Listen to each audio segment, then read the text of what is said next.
आज एक बहुत बड़ी न्यूज़ आई है। यूके के लॉ मेकर ने Indian prime minister Narendra Modi की इतनी तारीफ करने के बाद उन्होंने ये कहा कि 269 ट्रिलियन जो इकोनॉमी इंडिया के पास है, उसमें से 35 ट्रिलियन डॉलर की इकोनॉमी मोदी की गवर्नमेंट में बनी है और दुनिया का सबसे बेहतरीन जो लीडर इस टाइम माना जा रहा है वो नरेंद्र मोदी ही है। जब हमारा कोई भी सियासतदान इंटरनेशनल फॉर्म पर जाकर कश्मीर की बात करता है तो उसे नजरअंदाज क्यों कर दिया जाता है। इसके बरक्स अगर हम देखें तो इंडिया के प्राइम मिनिस्टर को खुद दूसरे मुल्कों के प्राइम मिनिस्टर आ के मिलते हैं, लेकिन ना तो हमारे प्राइम मिनिस्टर की बात सुनी जाती है और ना ही उनको उस तरह से इज्जत दी जाती है जिस तरह इंडिया के प्राइम मिनिस्टर नरेंद्र मोदी को लोग रिस्पेक्ट भी देते हैं और उनकी बात भी सुनते हैं। सिंधु देश आज बनेगा, सिंधु देश आजादी। कल बना था बांग्लादेश, आज बनेगा सिंधु देश। कल बना था बांग्लादेश, आज बनेगा सिंधु देश। जैसा कि आप सब जानते हैं कि पाकिस्तान के पास जो आज़ाद कश्मीर है वहाँ पर एक बहुत बड़ी रैली निकाली गई और ये भी कहा गया कि हम चाहते हैं इंडिया के साथ रीयूनियन। अब एक और बहुत बड़ी खबर सामने आई है जिसके मुताबिक सिंधियों ने भी प्रोटेस्ट शुरू कर दिया है, बाहर निकल आए हैं सिंधी भी और ये नारा लगा रहे हैं कि जिस तरीके से बना था बांग्लादेश उसी तरीके से बनने वाला है सिंधु देश। बांग्लादेश के लोगों ने पाकिस्तान बनने के लिए कुर्बानियाँ दी थी, हमने पंजाब के लोगों ने नहीं दी थी और उनको हमने गद्दार कह के अलहदा कर लिया, उनको हक नहीं दिया। होते जा रहे हैं। हम बात करें इंडिया की तो यूके के लॉ मेकर उन्होंने मोदी की तारीफों के गुण गाना शुरू किए और ये कहा कि 269 ट्रिलियन डॉलर्स उनकी इकोनॉमी इस टाइम है, 35 ट्रिलियन डॉलर जो है मोदी ने बनाई है। क्या समझते हो, क्या ये सच है और क्यों उस बंदे की तारीफें की जा रही? बिल्कुल सच है, क्योंकि उनमें यूनिटी है और वो अपने मुल्क को इस तरह यानी कि लेके चलते हैं, वो सबके साथ चलते हैं। कोई बंदा अपनी जेब भरने के लिए नहीं वहाँ बैठा हुआ, वो सब अगर वो खा रहे हैं तो वो मुल्क पे लगा भी नहीं। अगर मैं बात करूँ खा रहे हैं मुल्क पे लगा भी रहे हैं, तो एक रिपोर्ट आई है जिसमें वर्ल्ड लीडर्स की चीज़ों को काउंट किया गया है। खाने पीने का एक्सपेंस, मेडिकल एक्सपेंस, कितना हुकूमत के खर्चे से और कितना जेब खर्च से जाता है। तो उसमें सिर्फ एक वाहिद लीडर नरेंद्र मोदी जिसका 000 हर चीज़ पे है, वो अपनी जेब से करता है, हुकूमत के खजाने से नहीं करता। क्या इस चीज़ को रियलिटी समझते हो? देखें, अवाम की यकजहती तो अगर आप बात करें ना तो वो अवाम की यकजहती इस तरह के वो एक लीडर को चूज़ करें जो अच्छा बंदा है, और हुकूमत की तो आप बात ही ना करें। अब खान साहब हैं, इनके साथ भी जो इनके पार्टनर्स हैं, जो मिनिस्टर्स हैं, वो खुद चोर हैं। इमरान खान साहब इनमें सही हैं और अकेला बंदा क्या कर सकता है इतने बड़े मुल्क के। आपको लगता है सिनेरियो देखते हुए, ये हालात को मद्देनजर रखते हुए, क्या हम इंडिया को किसी भी सेक्टर में बीट कर पाएंगे?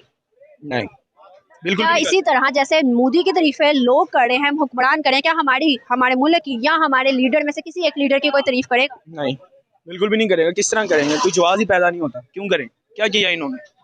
देखें, जहाँ तक इकोनॉमी की बात है वो होता है इकोनॉमिक इंस्टेबिलिटी की वजह से। किसी भी कंट्री में जब ये सिचुएशन आती है ना, वो जस्ट सिर्फ उसकी रीज़न यही होती है कि जब इकोनॉमिक इंस्टेबिलिटी होती है ना, उसकी वजह से ये सारी चीज़ें आती हैं कि फूड क्राइसिस होते हैं डिफरेंट। जैसे आपको पता है कि इंपोर्ट भी हमारी जो है वो रुकी हुई है, कंटेनर जो है वो एलसीज नहीं खोल रहे बैंक, उसकी वजह से बहुत मुश्किल का सामना करना पड़ रहा है हमें, जिसकी वजह से आम पब्लिक भी जो है जो बहुत मुतासिर हो रही है। उसमें हमारा जो है वो बेसिकली मिडिल क्लास जो तबका है वो ज़्यादा इम्पैक्ट होगा। ठीक है, अपर क्लास को तो होगा क्योंकि उनके जो कारोबार हैं वो चलते हैं मटीरियल्स पे। करूँ ना आज की न्यूज़ की, तो आपको शायद में भी आइडिया हो 269 ट्रिलियन डॉलर इस टाइम जो है वो इंडिया की इकोनॉमी है।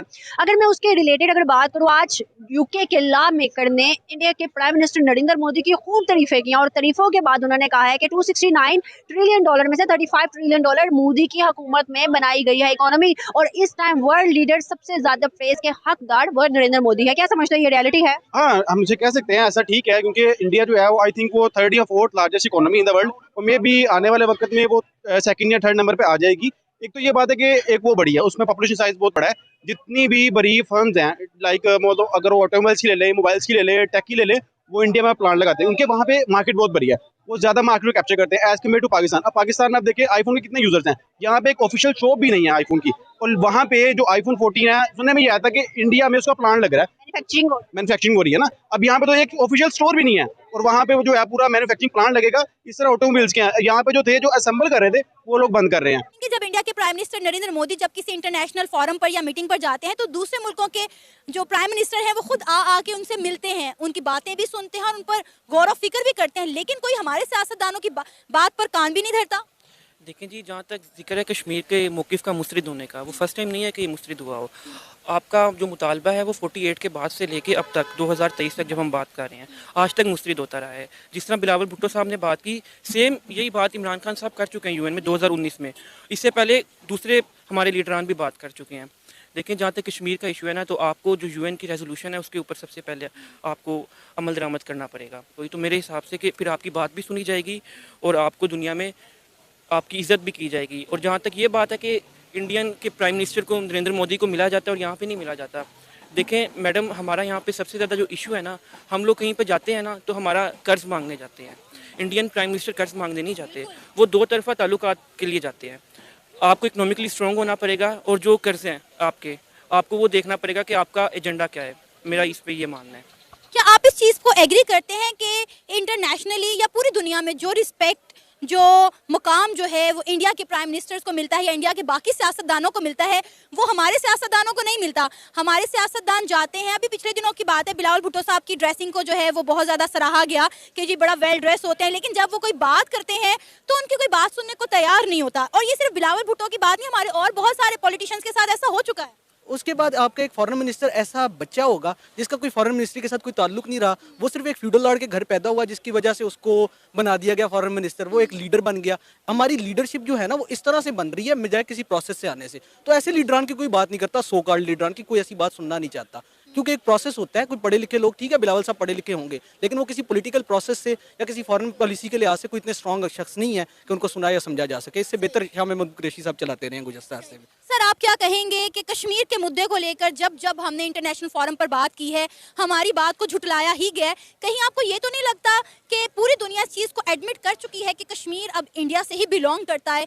तो हमें अपने गिरेबान में भी झांकने की ज़रूरत है। सबसे पहले मैं ये ज़ाती तौर पे समझता हूँ जी। ये जो मूवमेंट है ये अब नहीं है, ये अगर आप तारीख का हिस्सा तो रहे तो ये काफ़ी अर्से से चल रही है। पहले एमकेएम के बिहाइंड में जो लोग काम कर रहे थे उन्होंने भी एक ये नारा लगाया था सिंधु देश का, और अभी ये बेसिकली एक इंडियन एलिमेंट है जो खुफिया तौर पे काम करता है। पाकिस्तान को तोड़ने की एक साजिश है, जिस साजिश के तहत ये काम हो रहा है, लेकिन ये पहले भी ये नाकाम हुई थी और अब भी ये इंशाल्लाह ये नाकाम होगा। ऐसे वो लोग जो इंग्लैंड में बैठ के या डिफरेंट कंट्रीज में बैठ के जो हमेशा इस पाकिस्तान के अगेंस्ट पॉलिसीज पे काम करते रहे, वही दोबारा से इस मुल्क को तोड़ने की साजिश कर रहे हैं। और इंशाल्लाह ताला ये पाकिस्तान हमेशा से कायम था और इसकी चारों सूबों की इकाइयां कायम रहेंगी, फेडरेशन कायम रहेगी और ये मुल्क कायम रहेगा। अच्छा सर, यहाँ मैं आपसे एक बात बोलना चाहूंगी, अगर हम कहते हैं कि ये इंडियन एलिमेंट है तो आज़ाद कश्मीर की जो एक्टिविस्ट हैं इधर, एक्टिविस्ट उन्होंने भी रीयूनियन का बोला है, फिर वो क्या है बताइए मुझे, इतनी बड़ी बड़ी रैलियां निकाल रहे हैं।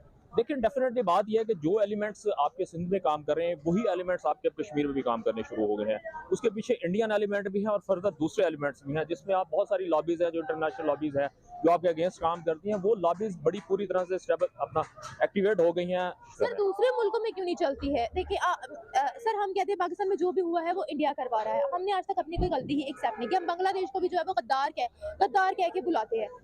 पाकिस्तान, हम अगर अपने फ्लोज पर वर्क करेंगे तो हम कहां से कहां होंगे सर? फिर हमें कोई प्रोटेस्ट नहीं नजर आएगा कि कोई पाकिस्तान से अलग होना चाहता है। देखिए बात यह है कि ये गद्दारी का नारा जो है ना, ये इसको खामखा अपना लिया गया है। ये हम अपने ही लोगों को गद्दार कहना शुरू कर देते हैं। ये एक एलिमेंट को बेहतर नहीं है। देखिए हमसे कुछ लोग नाराज होते हैं, मुल्क के अंदर मुख्तलिफ सूबे काम कर रहे होते हैं, उनके हकूक की बात रहती है। बलोचिस्तान में हमेशा हकूक की पामाली होती रही है, केपीके के साथ होती रही है। वो लोग पहले भी एक नारा चलता था, कभी हमारे अपने ही लोगों ने जाग पंजाबी जाग का नारा भी लगाया कि पंजाब एक अलग हो जाए, ग्रेटर पंजाब के नारे भी लगाए गए। ये एक एलिमेंट्स हैं, इनके ऊपर हमेशा से काम होता रहा है, लेकिन कोताहियां हैं। हमें अपनी इन कोताहियों को रिकॉग्नाइज करना चाहिए, एडमिट करना चाहिए और उनके अगेंस्ट पॉलिसीज के ऊपर काम करना चाहिए। सर अगर हम कहते हैं कि यहाँ पर इंडियन एलिमेंट्स का ये सब असर है तो फिर इंडिया में भी जो हो रहा है फिर वो भी पाकिस्तानी एलिमेंट्स का असर होगा? नहीं, देखिए पाकिस्तान ने कभी किसी ऐसी साजिश का हिस्सा नहीं रहा। अगेन इंडियन पॉलिसी, मगर यूनाइटेड नेशंस ने तो ये बात प्रूफ भी की है। नहीं ऐसी कोई प्रूवमेंट आपके पास मौजूद नहीं है कि जिसमें ये कि पाकिस्तान तो है। नहीं, ऐसा कोई प्रूफ आपके पास नहीं है। हमारे तो प्रोग्राम भी किया हुआ हमारे देखिए हमारे कुछ सियासतदानों के बयान कुछ इस किस्म के थे जिन बयान को उन्होंने पुट अप करने की कोशिश की, लेकिन नहीं थे, विद प्रूफ थे। वो देखिए प्रूफ आज तक कभी इंटरनेशनल कोर्ट्स के अंदर कभी भी आपको पेश नहीं किए गए। तो फिर आपसे मुख्तलिफ कंट्रीज क्यों गश्त खाती हैं, क्यों नहीं आपके मुल्क में फिर इन्वेस्टर आता अगर ऐसे कुछ एलिमेंट्स? देखिए कुछ एलिमेंट्स हैं कि देखिए सबसे बड़ा अगर आप बेसिकली एलिमेंट्स की तरफ जाएंगे ना तो आपको ये नजर आएगा कि ये लोग पाकिस्तान के अगेंस्ट नहीं है, ये लोग पाकिस्तान मुसलमानों के अगेंस्ट काम होता रहा।